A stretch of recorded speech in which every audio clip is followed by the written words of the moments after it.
Hi friends, பிள்ளைப்பத்த குழம்பு எப்படி வைக்கலான்னு பார்க்கலாம் வாங்க ஃப்ரெண்ட்ஸ். அதாவது பிள்ளைப்பத்த குழம்பு எப்படி வைக்கிறதுங்கிறத பார்க்கலாம் வாங்க. தக்காளி, பெரிய தக்காளி 1 எடுத்துக்கோங்க. கடுகு, உளுத்தம்பருப்பு, வெந்தயம் ஒரு அரை ஸ்பூன் எடுத்துக்கோங்க. 1 கப்பு சின்ன வெங்காயத்தை 2ஆக நறுக்கிக்கோங்க. 1 கப்பு வெள்ளைப்பூடு. இது நம்ம அரைச்ச செலவோடைய தண்ணி, சரிங்களா. இது பார்த்திங்கன்னா ஜீரகம் 2 ஸ்பூனு, மிளகு 2 ஸ்பூனு. அதுக்கப்புறம் நம்ம பிள்ளைப்பத்தை லேகியம் நான் ஏற்கனவே வீடியோ போட்டிருக்கேன். அதை சளிச்சது போக அந்த கப்பி மீதம் இருக்கும் பார்த்திங்களா, அதில் ஒரு 2 ஸ்பூனு நான் அதை எடுத்து வச்சுருக்கேன். இந்த மாதிரி குழம்புக்கு நம்ம அதை யூஸ் பண்ணிக்கலாம். இது பிள்ளைப்பத்த பிள்ளைங்களுக்கு நம்ம கொடுக்கும்போது நல்ல பால் ஊறும், நல்ல எலும்பு ஸ்ட்ராங்காகும், நல்ல உடம்புக்கு ஆரோக்கியம். எனக்குமே இப்போ நம்ம வீட்டில் இருக்கவங்களுமே நம்ம சாப்பிட்டுக்கலாம்.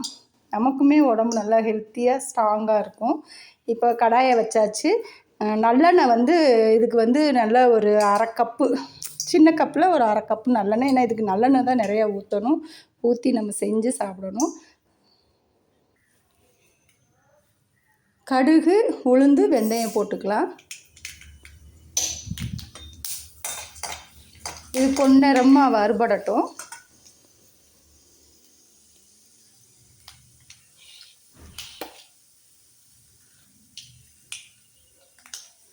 அதுக்கப்புறம் சிம்மில் வச்சுக்கணும். சிம்மில் வச்சுட்டு கருவேப்பிலை போட்டுக்கலாம். கருவேப்பிலை போட்டுட்டு வெள்ளைப்பூடை போட்டுக்கலாம். வெள்ளைப்பூடு நல்லா வதங்கணும். வதங்கினோட்டி அதுக்கப்புறம் வெங்காயம் போட்டுக்கலாம்.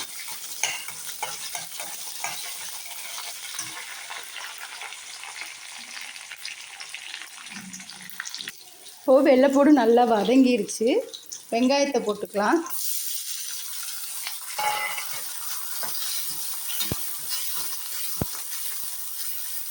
வெங்காயம் நல்லா வதங்கணும். வதங்கினதுக்கப்புறம் நம்ம தக்காளி போட்டுக்கலாம். வதங்கும் போதே நம்ம உப்பு போட்டுக்கலாம். உப்பு எப்போதுமே நாட்டு உப்பு வாங்கி யூஸ் பண்ணுங்கள்.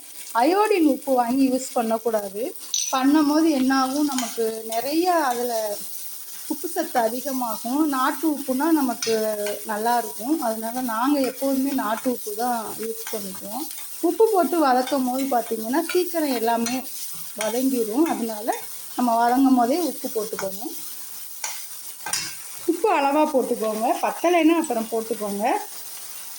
இது பார்த்திங்கன்னா இந்த குழந்தைங்க பிறந்து 1 மாதம் 3 மாதத்தில் அதுகளுக்கு கோலிக் பெயின்னு சொல்லி இருக்கும். அப்போ அந்த குழந்தைங்க என்ன பண்ணும், நல்லா அப்படியே உடம்பை முறுக்கிக்கிட்டு அழுகுவாங்க, ஒரு மாதிரி முக்குவாங்க.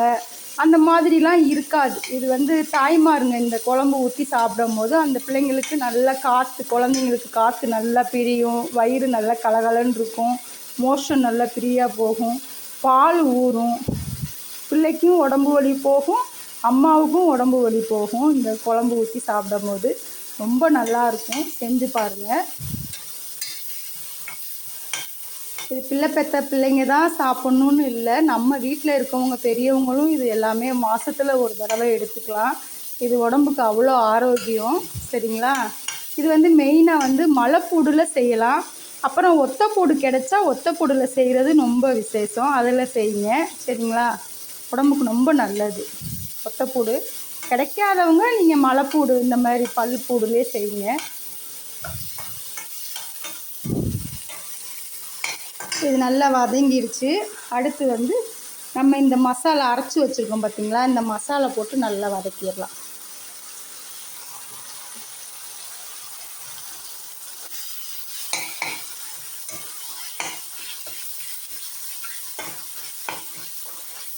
இது நல்ல எண்ணெயிலேயே வதங்கணும்.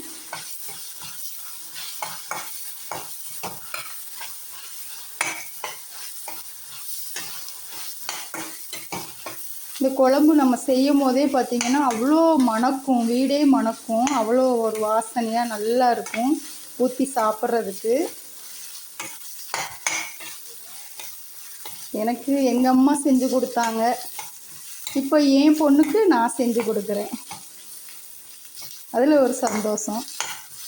இது நல்லா கொஞ்சம் வதங்கினதுக்கப்புறம் நம்ம இந்த தக்காளி பழத்தை போட்டுக்கலாம்.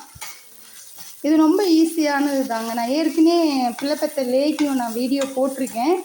அதில் வந்து செஞ்ச மீதம் அந்த கப்பி இருக்கும் பார்த்திங்களா, அதை எடுத்து பத்திரமா வச்சுக்கோங்க. அது இந்த மாதிரி குழம்பு செய்யும் போது, ரசம் செய்யும் போது நீங்கள் யூஸ் பண்ணும்போது ரொம்ப உடம்புக்கு நல்லது. பிள்ளைங்களுக்கு நம்மளுமே சாப்பிட்லாம், ரொம்ப நல்லது. சரிங்களா? இது நல்லா வதங்கிருச்சு. தக்காளி பழத்தை போட்டுக்கலாம்.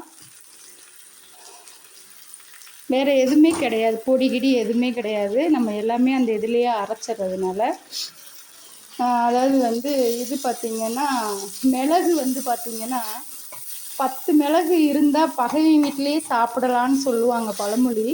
அதனால் மிளகு வந்து நம்ம உடம்புல உள்ள அந்த விஷத்தன்மைகள், அந்த கழிவுகள் எல்லாத்தையும் போக்கும். ஜீரகம் வந்து பார்த்திங்கன்னா உடம்புக்கு ரொம்ப நல்லது. நம்மளுடைய உறுப்புகள் எல்லாமே வந்து ஆரோக்கியமாக வச்சுக்கும். ஜீரகம் நல்ல உடம்புல உள்ள உறுப்புகளுக்கு பூரா நல்ல ஒரு பாதுகாப்பு. அதனால ஜீரகம் நம்ம சேர்க்குறோம். சரிங்களா? வெந்தயம் நல்ல குளிர்ச்சிங்க, சூடு இல்லாமல் பிள்ளைங்க குளிர்ச்சியாக இருக்கும், வயிறு வலிக்காது. இது நான் இப்போ என் பொண்ணுக்கு இதோட ஒரு மூணாவது தடவை இந்த குழம்பு செய்கிறேன். சரி, இதை உங்களுக்கு ஒரு வீடியோவாக போடலாமே அப்படின்ட்டு வீடியோ போடுறேன். சரிங்களா? பார்த்துட்டு பிடிச்சிருந்தா எனக்கு கமெண்ட் பாக்ஸில் கமெண்ட் பண்ணுங்கள், லைக் பண்ணுங்கள், சப்ஸ்கிரைப் பண்ணாதவங்க சப்ஸ்கிரைப் பண்ணுங்கள். சரிங்களா? திண்டுக்கல் பத்மா விளாக் என்னுடைய சேனல் பேர். இது நல்லா வதங்கிருச்சு. சரிங்களா? இப்போது இந்த தண்ணி வந்து புளி தண்ணி கிடையாது. ஏன்னா நம்ம வந்து இந்த செலவோடையே புளி, ஜீரகம், மிளகு, அதுக்கப்புறம் நம்ம அந்த செலவு அரைச்சி வச்ச பொடி 2 ஸ்பூனு எல்லாத்தையும் ஒன்றா அம்மியில் வச்சு நம்ம அரைச்சி வலுவலுன்னு எடுத்து இப்போ நம்ம அதை போட்டு கிண்டி வதக்கிட்டோம். இது அம்மி இல்லாதவங்க மிக்சிலையும் அரைக்கலாம். ஆனால் மிக்சிலன்னா கொஞ்சம் வலுவலுன்னு வராது, கொஞ்சம் திப்பி திப்பியாக இருக்கும். பார்த்து யூஸ் பண்ணிக்கோங்க. இப்போ இது வந்து நம்ம அம்மியில் அரைச்ச கழுவுன தண்ணி. சரிங்களா? புளி தண்ணியில் புளி நம்ம ஏற்கனவே அதில் வச்சு அரைச்சிட்றோம். புளி எவ்வளோ நம்ம ஊற்றணும் அப்படி வைக்கணும்னு பார்த்தீங்கன்னா, பெரிய நெல்லிக்காய் சைஸ் புளி. இந்த குழம்பு வந்து வச்சு ஒரு 2-3 நாள் கூட வச்சு சாப்பிட்லாங்க. இது நல்ல எண்ணெய் பிரிஞ்சு வர்ற பக்குவத்தில் நம்ம இறக்கி வச்சிடணும். இது கொஞ்சமாக ஊற்றி பிணைஞ்சு சாப்பிட்டாலே போதும். இதோட நம்ம கருவாடு சேர்த்துக்கலாம். அதுக்கப்புறம் கருவாடு டேஸ்ட் பிடிக்காதவங்க கருவாடு வேணான்னா விட்ருங்க, இதே போதும். நாங்கள் கொஞ்சம் கருவாடு சேர்த்துக்குவோம். சரிங்களா? இதுக்கு தொட்டுக்கிறதுக்கு வந்து முட்டை ஆம்லேட் ஊற்றி சாப்பிட்லாம், முட்டை வேக வச்சதும் சாப்பிட்லாம், நல்லாயிருக்கும். இது இப்போ நல்லா நம்ம கூட்டி வச்சிட்டோம். அது பாட்டுக்கு கொதிக்கட்டும். கொதித்து எண்ணெய் பிரிஞ்சு வர்ற பக்குவத்தில் தான் நம்ம வந்து இதை இறக்கணும். இது நல்லா ஒரு 5-6 கொதி வந்ததுக்கப்புறம் இது வந்து பால் திருக கருவாடு. சரிங்களா? இதை நான் என்ன பண்ணியிருக்கேன், நல்லா க்ளீன் பண்ணிவிட்டு நல்லா இதை வந்து ஒரு 4-5 வாட்டி கழுவணும். ஏன்னா உப்பு அதிகமாக இருக்கும். நல்லா கழுவிட்டு கொஞ்சோண்டு மஞ்சத்தூள் போட்டு, மிளகாத்தூள், இதுக்கும் ஒரு 4 வெள்ளைப்பூடை தட்டி இதை தனியாக நல்லெண்ணெயில் வதக்கி இந்த மாதிரி எடுத்து வச்சுக்கணும். இது ஒரு 4-5 கொதி வந்ததுக்கப்புறம் தான் இந்த கருவாடு போடணும். பால் திருக கருவாடுக்கு அப்படி பால் ஊறுங்க. சரிங்களா? இதுதான் எங்களுடைய மெத்தேடு. நாங்கள் இந்த பக்கம் அப்படி தான் சாப்பிடுவோம். சரிங்களா? பிடிச்சிருந்தால் லைக் பண்ணுங்கள், ஷேர் பண்ணுங்கள், முக்கியமாக சப்ஸ்கிரைப் பண்ணாதவங்க சப்ஸ்கிரைப் பண்ணுங்கள் திண்டுக்கல் பத்மா விளாக் சேனலுக்கு. ஓகே, பாய்.